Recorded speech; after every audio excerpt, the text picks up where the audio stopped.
Почитувани ги следите вестите на Канал 8. Добро дојдовте. Почнува проценката на штетите кај пасиштата по пожарите во целата држава. Јавното претпријатие за стопанисување со пасишта ќе инвестира €500.000 за изградба на поила и за дотурна вода за стоката, како и за помош на сточарите. Тони Ајтовски со деталите. Представници од јавното претпријатие за стопанисување со пасишта од аторот на селото Тракање го почнаа увидот на опожарените подречја во целата држава, пошто ќе се направи проценка на штетата и пресметка за потребните средства за обновување на тревните површини. Паралелно со оваа активност ќе се инвестираат и 30 милиони денари за изградба на нови поила за стоката, за набавка на опрема за довод на водата, како и за поставување кукички за овчарите.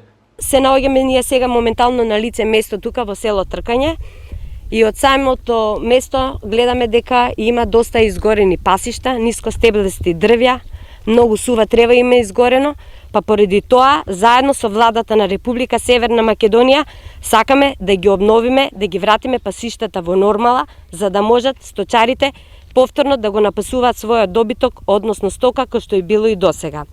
Планираме во текот на ова недела и другата недела на ниво на цела Република Северна Македонија да направиме истражување, да направиме анализа и понатаму да го ја направиме, да ја подготвиме информацијата и потоа можеме да кажеме кога ќе почнеме со проценките точно да ја утврдиме целата сума. Сточарите од селата Тракање и Бања се пожалија дека по опожарувањето на пасиштата се соочуваат со голем проблем за прехранување на своите стада. Сточар сум со 400 овци. Изгорено и кај нас све. И сега проблем. Проблемот е сега што нема дека да пасат. Храна нема доволно, храна е припремана за зиму, а сега моментално вие 2-3 месеца не знам што ќе се прави. Барам помош од државата, ако може у сусрет да помогне нешто, со храна, со финансија, ако може ќе купиме храна, ќе најдеме. Вие 3 месеца ни проблем многу, не знам што да се прави.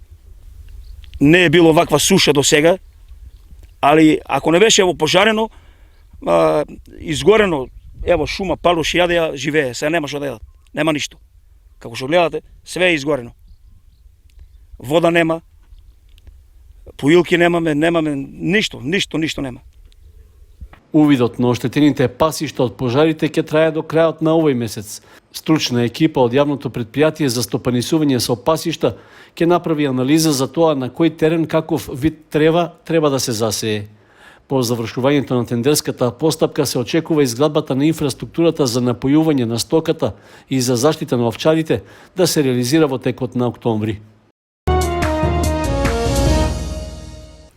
Едно починато лице од COVID-19 и двајца новозаразени регистрира Министерството за здравство во последните 24 часа во Кочани. Со бројката од 16 новозаразени во текот на викендот, бројот на активни случаи во Кочани се искачи на 42.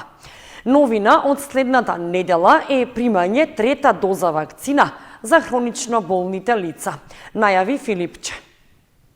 Согласно податоците од Институтот за јавно здравје, во последните 24 часа се направени 3480 тестирања, а регистрирани се 296 нови случаи на COVID-19 во земјава, од кои најмногу се во Скопје. Во Кочани се регистрирани 2 нови случаи на заразени од COVID-19, а во Виница 1. Со новите 16 во текот на викендот, вкупната бројка на активни случаи во Кочани се искачи на 42, а во Виница 21 активен случај. Оздравени и во двата града во последните 24 часа нема. Починато е едно лице од Кочани на 74 годишна возраст во болнички услови. Инаку министерот Филипче информираше дека интензивно се полнат болниците низ државата со болни лица од COVID-19. Директорот на општата болница во Кочани Александар Серафимов за Канал 8 рече дека за сега нема потреба од отворање на модуларната болница во Кочани, бидејќи нема наплив на пациенти, но секако стојат на располагање доколку се зголеми бројката на заболени. Во однос на вакцините, вакцинацијата тече непречено. Се вакцинираат по околу 600 граѓани дневно со вакцина и ревакцина. Во моментот во Кочани се примаат вакцините Pfizer, AstraZeneca и Sinovac и вакцини има доволно, информира Серафимов. Тече вакцинацијата и на пунктовите во селата, односно теренската вакцинација, како и вакцина во домашни услови за неподвижните граѓани. Вакциналните пунктови во Кочани, рече Серафимов, работат по 6 дена во неделата, од понеделник до сабота, од 7:30 часот до 16 часот. И сите кои сакаат да ја примаат вакцината, без закажување може да се имунизираат. Филипче во новата пресконференција истакна дека ќе се воведува и трета доза вакцини за хронично болните лица и се очекува постапката да почне оваа недела. Утрово имаше и препорака уште една од Комитетот за имунизација, кој што стигна преку претседателката, тоа е дека ќе се препорача трета доза на вакцина кај луѓе кои што се имунокомпрометирани. Според препораката на CDC и здравствените институции во Соединетите Американски држави. И за тоа ќе бидат со трета доза вакцинирани пациенти кои што се трансплантирани, пациенти кои што се на хронична диализа и некои други категории на пациенти со имунодефицитарна согласно диагнозата. Во однос на вакцинацијата во земјава, вакцинирано е 35% од населението и околу 4000 деца на возраст до 18 години. Филипче потенцираше дека во градовите каде што има голем процент на вакцинирано население, како Охрид, Битола и Штип, нема притисок во болниците. Угостителите од Кочани почнаа да ги применуваат новите мерки донесени од владата за заштита од COVID-19. Доколку имаат повеќе од 30 гости, не пуштаат без сертификат за примен на барем една доза вакцина или потврда за прележан COVID во првите 45 дена. Можна следна мерка е услов за влез и излез од државата со негативен тест, доказ за вакцина или прележан COVID. И во Кочани, како и во сите градови во државата, одговорните на угостителските објекти, рестораните и кафе-баровите почнаа со почитување на новите мерки на владата, кои стартуваа од 16 август, односно поставија редари на влезот за проверка на граѓаните за сертификати за вакцинација за повеќе од 30 гости. А оние кои не проверуваат и не бараат сертификат, истакнаа дека не примаат повеќе од 30 гости. Нова мерка која што ја најави министерот Филипче во текот на викендот е дека почнувајќи од 16 август, граѓаните освен со сертификат за вакцинација или потврда за примена една доза вакцина, во угостителски објект и на други локации опфатени со мерките, ќе може да влезат и со потврда за прележан COVID, но само првите 45 дена, сметајќи од денот кога оздравеле. Министерот Филипче на нова пресконференција истакна дека владата утре ќе одлучува дали ќе се бараат ковид сертификати за влез и излез од земјава и за македонци и за странци. На сите граѓани, без разлика дали се наши државјани или странци, и за влез и за излез да биде барана или потврда за примена вакцина, или негативен PCR тест или доказ дека ја прележале болеста. Утре ќе се разговара како за мерката, така и за времето, тајмингот кога ќе биде тоа имплементирано, имајќи преди дека многу граѓани сега се надвор од земја. Во однос на протестот против вакцините што се одржа во Скопје, а на кој присуствуваа граѓани од сите градови па и од Кочани, Филипче рече дека протестот е уставно загарантирано право, но исто такво е и правото на здравје. Секој кој се обидува да прикаже дека се врши наводна присилна вакцинација, ја манипулира јавноста. Никој не е присилен на ништо. Обврска на државата е да го штити јавното здравје и да носи мерки. Во однос на протестот мора да кажам дека сум разочаран. Зошто? Први тоа што прво не слушнавме никаква реторика или порака во однос на вакцините. За жал тоа беше протест кој што беше полн со навреди, со закани за здравствените работници, тие кои што ги ризикува и животите на нивните семејства, за здравјето на пациентите, да се борат денонокно за пациентите во сите бранови, еве и сега, повторно со овој систем кој што го активираме, така да верувам дека сепак пораката за безбедноста на вакцинацијата, за безбедноста на целокупниот тој систем, за важноста да се заштити јавното здравје како врвен приоритет врз основа на врз и пред било која индивидуална одлука треба да има јасно на граѓаните. Ке побарам и лекарската комора да излезе со свој став и осуда за тоа што вчера се случи. На новинарско прашање за размислување за воведување полициски час на територијата на одредени општини каде што има голем број заразени или во целата држава, министерот Филипче одговори дека не се размислува за такво нешто, но повика сите граѓани кои не се имунизирале да го сторат тоа и да ја примаат вакцината. Општина Кочани ги реализира најавените активности за уредување на зелениот пазар кај автобуската станица.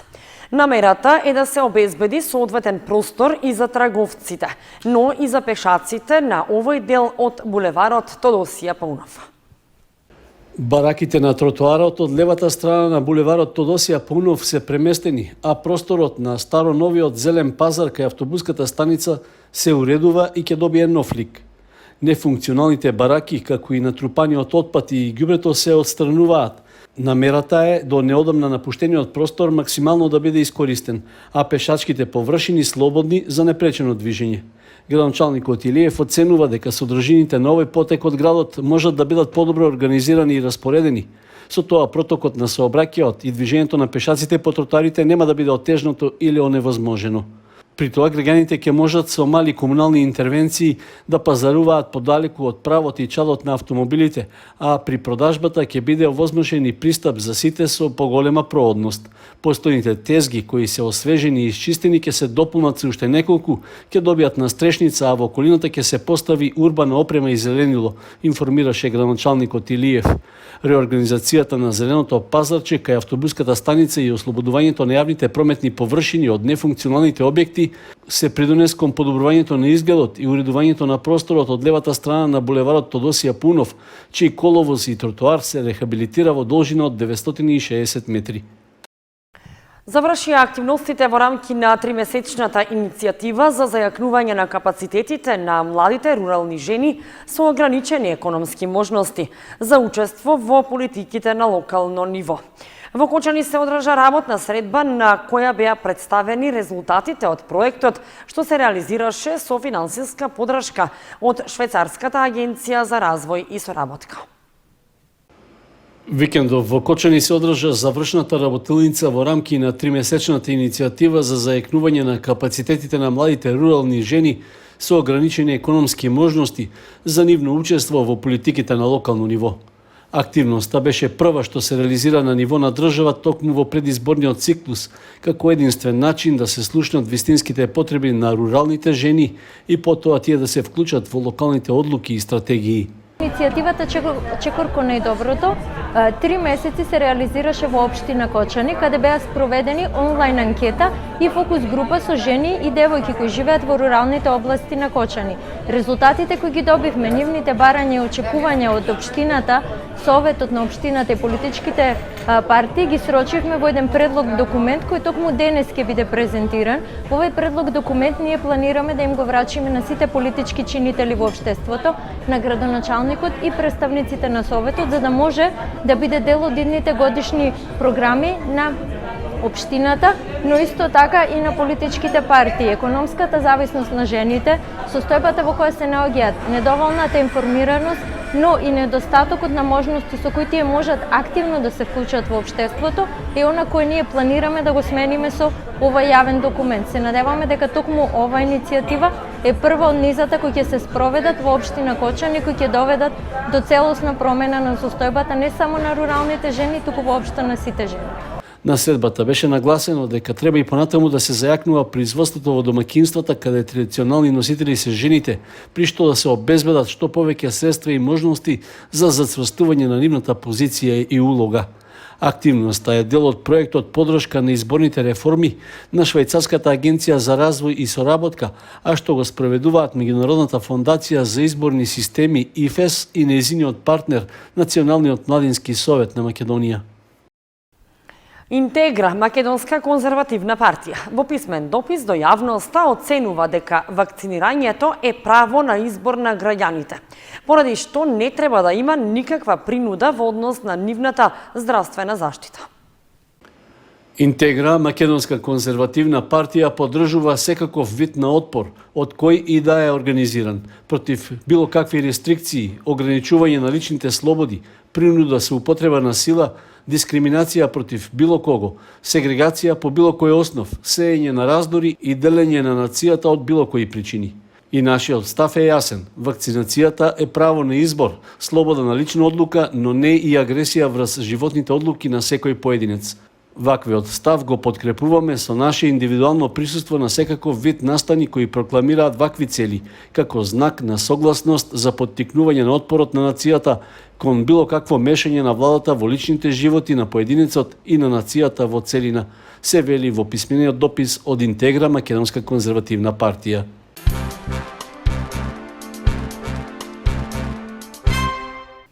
Со гостувањето на Куку Леле и Ален Хасановиќ, летната дискотека Аква ја заврши сезоната.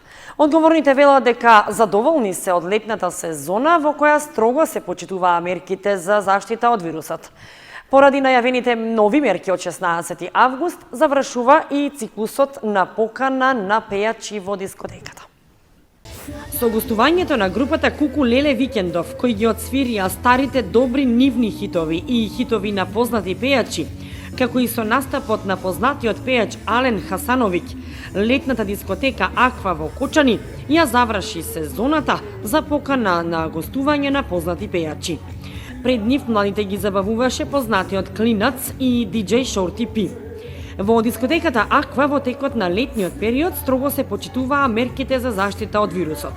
Согласно новите мерки на владата кои веќе стапија на сила, од дискотеката велат дека ќе ги почитуваат и затоа и ја завршуваат сезоната. Овој летен период можат да се пофалат со добра посетеност како на дискотеката, така и на базенот во Кочани. А времето што следува ќе го искористат за реновирање на просторот околу базенот и внесување нови содржини за наредната сезона.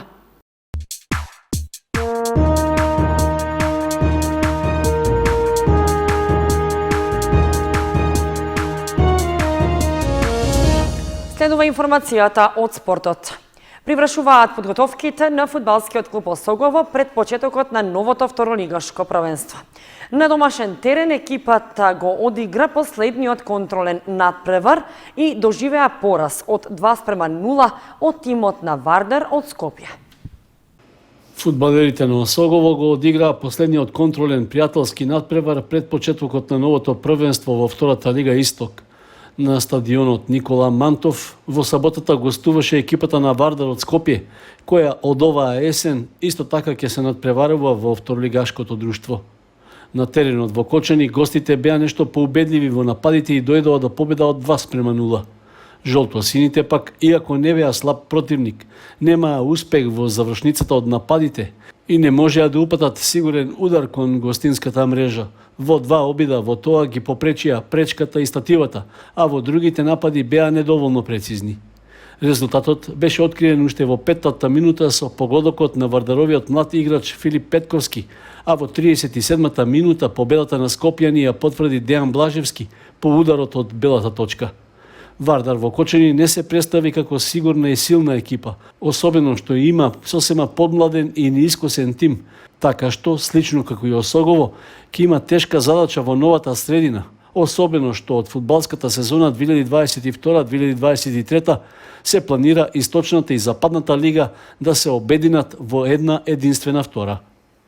Во подготвителниот период Осогово одигра 5 контролни надпревари, во кои имаше по 2 победи и 2 пораза и еден нерешен резултат. Новото првенство во второлигашката конкуренција почнува овој викенд, а до затворањето на вестите се уште не беше објавен распоредот на надпреварите и двојките во првото есенско коло.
Почитувани, тоа беше се што ви подготвивме за ова издание на вестите на Канал 8. Останете и понатаму со нашата програма.